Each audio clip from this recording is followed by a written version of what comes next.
For a time, we tried to contact him by radio, but no response.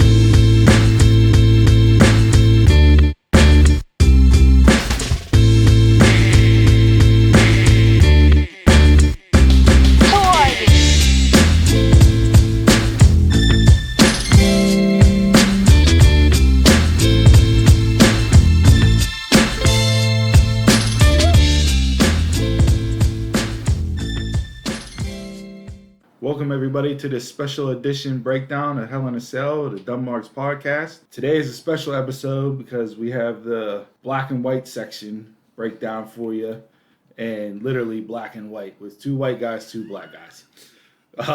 We have WWE Jason joining the podcast here, and Don P. What's up? Not much. Thank you for welcoming us on the show. No doubt. Glad you guys could finally join us and bring in some additional voices on the podcast. So, like we said, we're gonna break down Hell in a Cell for you. It's not that big of a card looking at it match wise. So, I don't know if this is the official card for the pay-per-view itself, but we're gonna run through it for you guys, let you know what we think, and go from there. So round table style, we'll just kick it off and work bottom up off of the call sheet here. We have Otis, the Money in the Bank briefcase versus The Miz, and the winner gets the Money in the Bank briefcase contract based off of JBL's ruling last night on SmackDown. Anybody want to take the stand first for this match? I'm going to let one of our guests talk first on this, because I want to hear what some other people have to feel on Otis and The Miz. I'll start it. Otis and The Miz. Basically, it comes down to who do you want to see as the WWE champion? Do you want to see Otis as champion, or do you want to see The Miz? And in my prediction, I'd rather see The Miz as champion. So I want him to win the contract off of Otis. I don't think either one of these guys are cashing in, or they're cash in, but they're not winning. But I want to see Otis go for it. That's not Barry Manilow speaking. That's Barry White, that is WWE Jason. And he has WWE Jason because he hates AEW. So you will only ever hear him on WWE breakdowns going forward. And usually WWE Jason likes the corniest of the corny, so I'm surprised he doesn't say that Otis should win it and retain it and become WWE champion. I am not an Otis fan at all. El Gran Gordo, yes. Otis, no.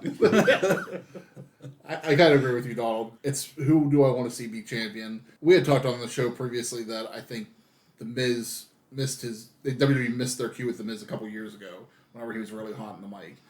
He should have been put in the title picture then. Whether he was champion again, that's another topic. But I think he's so good on the mic. They need to at least put him back in the main event. Maybe not champion, but at least put him back in that title hunt. And I want to see the Money in the Bank briefcase off Otis. So if you take the briefcase off Otis, it'll then move over to Raw because The Miz is on Raw after the draft. To me, The Miz isn't the right person to be in this match. It should be John Morrison. He's the one that initially stole the briefcase off of Otis. Okay. He's the one that has basically done everything, yet he's got nothing out of this except to be Miz's number 2 in that tag team. So for me, keep it on the chubby guy. I'll go with Body by Steak and keep it on Otis. 3-1. 3-1. 3-1 in this democracy, I lose. Who's the last one? Was it Sandow? Did they take it off? He lost. Or no, did Cena beat Sandow? Is that how Cena got Sandow. it? Yeah, Okay. Cena beat Sandow. Or somebody took the belt, or Took the briefcase off. Yeah, I don't want to go down that angle again. All right, we'll move on to the next match that's listed here. We have Elias versus Jeff Hardy in a singles match. This is long-term storytelling from WWE, but it's only long-term because Otis was out for months with an injury, or else we would have had this match back in July. Go with Elias. I said in our draft breakdown that I would draft Elias to. I believe SmackDown was my pick. He got drafted over to Raw. He comes back. I think he's going to get the push that he's yet to receive just because Raw needs some new blood, some new talent. Looking at their roster after the draft, I would, elevate Elias. But, we haven't seen a lot of Elias in the ring. It's been microphone, album release dates, not a whole lot of matches under Elias's belt. But go with Elias here and start pushing him up the card. Don't forget this upcoming week's Elias's new album. I mean, that's the hot release this upcoming week. Yeah, was it The Untold Truth? Yeah, I believe so. Well, Our Truth has to be on the album. I keep saying this. You can't have an album titled The Untold Truth and not have a feature with Our Truth. You got to do it. Yeah, I'll go with Elias also, just because I'm tired of Jeff Hardy. He's old news to me. Yeah. 2000 was a long time ago. It's time to push somebody new. And Elias definitely deserves it. After what all he's been through, it's time to see new blood now. I'm going with hometown hero here, Rock and Roll Jesus.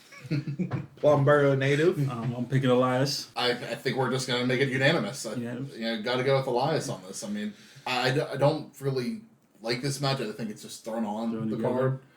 This could be your kickoff match, really. Yeah, I'm Elias. We'll just go. All right, clean sweep, so that means Jeff Hardy's going to win.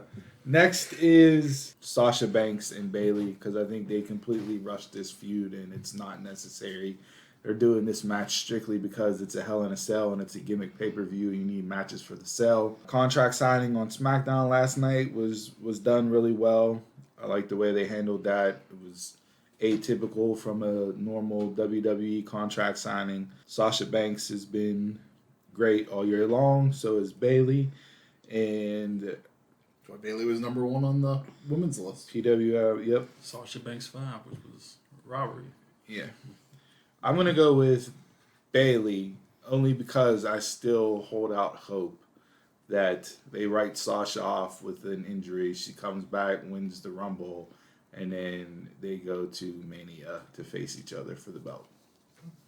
So I'll go Bayley. I agree with you too. And it has to be Bayley because this is a great storyline and they hot-shotted it for no reason. Have to be Bayley, like Steve said. Keep Sasha off until Rumble so they can have that main event match at WrestleMania. I wanted to be Sasha, but I'm gonna have to agree with Bayley just for the storyline. Even though you can give me these two every week, and I'll tune in. Okay, I'll be the different one here. I think this is just typical WWE storytelling. I don't think they have the long-term planning on this. I thought they did when we first started this podcast almost 2 months ago. I agreed with Steve where I thought this was going to be pushed till Mania. I don't agree with that now. I think I would like that. It's not that I don't want to see it. I just don't think that's what WWE has in plan. So I think Sasha Banks is winning this, and we'll just see where things go from here. Yeah, it'll be interesting to see. My new crush, Bianca Belair, is on SmackDown now, and I think with her as the heel, if Sasha were to win this match, you could definitely run Bianca versus Sasha as a face-heel matchup in your standard viewing of it for wrestling storytelling goes. But I think Bayley's message that she gave on SmackDown last night in the video package about having to prove herself and not be carried by Sasha, to stand alone, because when you think of Bayley, you think of Sasha too. Bayley hasn't been standalone by herself, and I think this is a way for her to, if she is to retain, to cap off that chapter of her story, to say, I'm my own person. I don't need Sasha Banks to be the champion that I've become. So they're going to go a different way than your normal WWE storytelling and have Sasha win. I think that's the reason and the motivation behind booking it, to give it to Bayley. I don't mind that. So, but as we discussed before, when you have logic, that's whenever they just do the complete opposite. So, we will want to see that, because that definitely is the better storytelling. But yeah, I don't know if that's going to happen. yeah. So, all right. Moving on here, we have in the feud that I'm completely over and should have ended Payback with the ambulance match, Randy Orton versus Drew McIntyre for the WWE Championship. After the draft, looking over the roster on Raw, trying to figure out who would be slotted next to face either one of these guys is kind of difficult. I think if Drew were to retain, you could run a program with him and AJ. Since AJ's on Raw now as a heel, he is the big 7'4" muscle behind him. That only shows his chest behind AJ because of how tall he is. But if Orton were to win this here, I don't know who you would put up against Orton to carry a feud going forward. What I would like to see is Orton to win it and then have him and Edge at Mania. Edge come back at the Rumble, either win the Rumble or be like that last Raw guy to where they get that feud at Mania to kind of cap that story off, since we didn't get the true finish to that chapter, given Edge's tricep injury. Flip a coin for me on this one. I really don't know what they're going to go with, but if I had to say, I'll go with Drew to retain. Drew has been a great champ during this hard time in COVID, but I'm fatigued from him being champ. So I would like to see Orton win it. I want to see Orton win. I'm kind of over Drew. He was good for a minute, but I think Drew's going to I don't know. There's too many people retaining on this card. You want to have three champions retain? It wouldn't be surprising. I mean, they've had cards before where all champions retain. Yeah, so true. I'm going McIntyre, but I want Orton to win. You're going to be the dissenting opinion. I agree with you, Donald. I'm a little fatigued of Drew. He hasn't done enough for me, as champion. And I get this is the whole COVID situation has changed everything. Get crowd reaction and all that could change my opinion on Drew. And I just think it's the people they've put him up against hasn't really interested me much. I was really excited about this match when it happened at SummerSlam because I thought that's when Orton was going to take the belt. But then after that, could care less. Just as it's went on, I just don't care anymore. I don't see Orton winning the title tomorrow night. But I really like, Steve, I like your idea for Orton taking it and doing a rematch with Edge at WrestleMania for the title. I think that would be really interesting. I don't see Edge being a long-term champion just because of his health. Not at all. But, I mean... It gives him one more run. It gives him one more run. I don't know if he signed a 3-year deal or a 5-year deal whenever he first came back. And obviously, with this injury time, it'll be added on to the end of his contract like they do with any injury for WWE. But... that was your hot feud of the year. Both of them were clicking on all cylinders. That's the feud that got me reinvested in Randy Orton again. Mm-hmm. Orton has the stigma of if he doesn't care, you can see it. It comes across the screen. If he doesn't care or like who he's in the ring with or doesn't like the story that they're giving him, I feel like this is probably the best year for Randy Orton in a long, long time. Especially his promos leading up to SummerSlam. He was on point with them. Yeah. I think this feud jumped the shark for me at Payback with the ambulance match when you have everybody come back that Orton's taken out and get their revenge. Yeah. Drew wins the ambulance match. Ric Flair drives him off. To me, that was the end of the feud. You didn't need to carry it over to Hell in a Cell. Oh, I agree. Yeah, that was the perfect ending for it. I just don't think they had anything else. And I was kind of hoping that having the draft would have been able to put a new challenger in against Drew. But again, and as we even talked about this off the recording today, we don't know what SummerSlam's going to bring us. Are they going to treat it as a pay-per-view or are they going to do it as... Survivor Series. Survivor Series, sorry. We don't know if it's going to be a normal pay-per-view or if it's going to be brand versus brand like they've done in the past few years. So if they do brand versus brand, it's just... it's not real anything storyline-wise. You're just getting Raw versus SmackDown or whatever. And we'll see what happens in December really next. So given the rosters as they are after the draft, if Drew retains, who do you put up against Drew? Do you go AJ, like I said? I'd agree with you, AJ. Other than that, who else can you think of, honestly? Yeah, nobody off the top of my head. Okay. Makes sense. So if Orton beats Drew, who do you have face Orton? The Fiend? But then what do you do with that? You just put the title on him like you did in the past and then have Goldberg come back in a couple months and beat him? That's what I mean. Raw in their main event picture right now is in a very sticky situation. Yeah. It's bleak because you just had to draft, things change over. You don't have a lot of time to build up a true feud for SummerSlam. I mean, Survivor I did it too, definitely. Survivor Series. So at this point, I really don't know who you go with after this match ends on, tomorrow night. So yeah, it would make more sense for Drew just to retain, and You still eventually have Strowman after he gets done with his feud. we got to see we what got Keith Lee too. Yeah, we got to see what him and I Keith don't, Lee. I don't think Keith Lee's up there yet. I mean, I didn't hate Strowman as champion as much as I thought I would, but he was just much like McIntyre, where at the same time I didn't really care. Yeah. I got one for you. Drew wins. You go Sheamus. Absolutely. I could see that match, but Listen, when them two were feuding and got the wrestling scene back up and running over in England and Scotland and all that feud was as hot as any feud, but we didn't know about it because we were in the States. Yeah.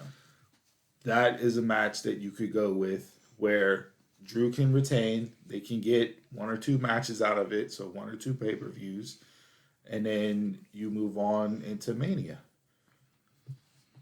To where you can go with whoever for Drew, or, I mean... if they give me one match, to at least for me to test it out, cool. But early planning, I don't need to see this 3 storyline out of it, like they've done with Orton.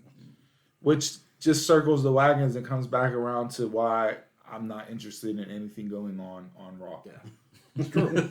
So, all right. Lastly, the match of the night, in my opinion, the one that has me the most invested from a storyline perspective, as well as actually being a match worthy of being inside of Hell in a Cell. We have Roman Reigns, the Mafia hitman himself, Don Corleone, versus Jey Uso, who, if he wins, he's the head of the table. If he loses, no more checks coming in from the family, brother. You're out. And fall in line. You're out. Well, he said if he doesn't fall in line, right? I think he's still giving him the chance to say that Roman's the head, the tribal chief. Yeah, But and then if he doesn't, then he's out. But we'll get into this with breakdown, talking through it. So go ahead. I'll kick it off. Don, you can go first on this one. Of course, Roman Reigns is going to win this because Jey Uso as your Universal Champ. Yeah, that's probably be as much as Swagger being champ again. So you don't think Jay's elevated himself with this feud? Elevated himself to probably Intercontinental Champion. That's about it. I don't think He's definitely elevated himself. So you got Roman. I got Roman. Yeah. Okay. Mm-hmm. Does he say I quit? No. Something's going to happen. Okay. Mm-hmm. I'm getting 99 flashbacks here with Mankind and Rock. All right, Jay. Roman's gonna win. I'm gonna go with. I'm gonna say he beats Jay unconscious. All right. To where he can't quit. Then I don't know where you go from there, but I mean it still continues the storyline. But I'm going with Roman as well. I don't see. There's no point in putting the title on Jay after SmackDown this week. Whenever Roman was talking about possibly kicking them out of the family, that's where I saw, and I talked about this on the show a couple weeks ago, that I could see them, the Usos, being like Roman's hitmen. Roman can do it himself, like he said in his promo a couple weeks ago, but I think he's, if you want to be part of this family, there's going to be a price you're going to have to earn it. And I think that's where we're going to see that the bloodline return again. And I think this would be a great time to do the bloodline. It kind of fell flat the first time. And I think now this could really be something. But is it gonna work with Jay being reluctant to See, you give WWE too much credit. I mean, it's like when Nikki and Brie were feuding a couple years ago, and Nikki beat Brie, and then Brie had to be like Nikki's bitch all the time, and it was like 3 weeks later, and Brie's just happy in her role. And that's what I see here. That the Usos might be a little reluctant a little bit at first, but eventually it's just going to be like, hey, he's our family, and we're sticking by him no matter what. So last week you threw a swerve at me with Boy Meets World as far as your series-ending finale show. That was one of the best ever. And now you compare Nikki and Brie Bella to Roman and Jey Uso. And I'm assuming you only did that because of twin magic. That's the only reason why I did, because of the whole family thing. All right. Looking at this, obviously Roman's going to win. He's been nothing but outstanding since he's turned and has gone down this path for this character that he's now portraying. I think Jay won't be the one to say I quit.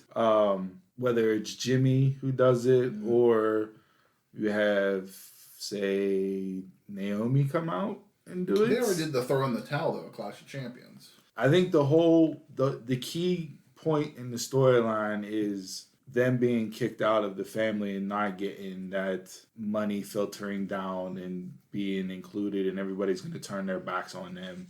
So I think from that standpoint, whether it's Jimmy or Naomi or somebody else, hey, maybe you even have Rikishi come out and do it. Like, to where you take the heat off of Jimmy or Jay for doing it, and you have Rikishi, the dad, come out, give the I quit, and talks to his boys about, this is bigger than you, this is bigger than your pride, this is for not only your family, your kids, but your kids' kids, your kids' kids' kids. Like, you got to keep the bloodline and you gotta fall in line in the dynasty and keep it going for generation upon generation. So I wouldn't mind seeing somebody like Rikishi come out. I think that would be another wrinkle, another layer added into the story. You already had him and Alpha and Sika and that in the build up to the last match. So that would be something different to where come out and say it. I think ultimately Roman retains. If they fall in line, they begrudgingly do this whole bloodline gimmick and that. But to me, this is just another stepping stone to getting Roman versus The Rock at Mania to see who the true head of the Samoan dynasty family is. Okay. So I'll go with Roman retaining. But it will be interesting to see how they get it done. Yeah. Steve once again with his logic prediction. If I had the pencil, as Bully Ray likes to say on Busted Open. If you had the pencil, Raw and SmackDown would be much more entertaining than what it currently is. I told you, Ryan Satin's listening to the podcast every week, stealing my shit, writing up articles for Fox Sports talking about the same thing I spill out on the podcast every week. All right, so there's your Hell in the Cell match, folks. Steve and Ryan Satin. Yeah. And can we get rid of the red cell? Yes. Can we please bring the original cell back? The red cell does nothing for the appearance of the cell itself. To me, it takes away from the cell. It takes away from it. It's harder to watch the match inside the red cell. You see WWE's Facebook posts. They had a post between which one do you like, the red cell or the classic cell? No, I didn't. Everybody had classic. I love the classic. But the classic cell was still the 2-tiered cell and not the original classic cell. Okay. Yeah. I love the original. People in the original comment one. section throwing the Undertaker Mankind cell. Oh my God. Yeah. All right, so we all got Roman there. To me, this is a 5-match card. I don't know. They're gonna add Gotta more be to something it. thrown It's in just it's gonna be stuff thrown on. Maybe one more match on the main card, but definitely a kickoff match will be thrown on too. Give me Oscar Lana again. Give me Oscar Teddy Long. Holla, holla, holla. All right, so that's your breakdown for Hell in a Cell, folks. Your predictions here from the Dumb Marks podcast with our special guest this week. Be on the lookout for Jay's Melatonin sleeping CD that's going to come out where he puts you to sleep with his sultry, deep voice. And until next time, you guys can catch us around the way.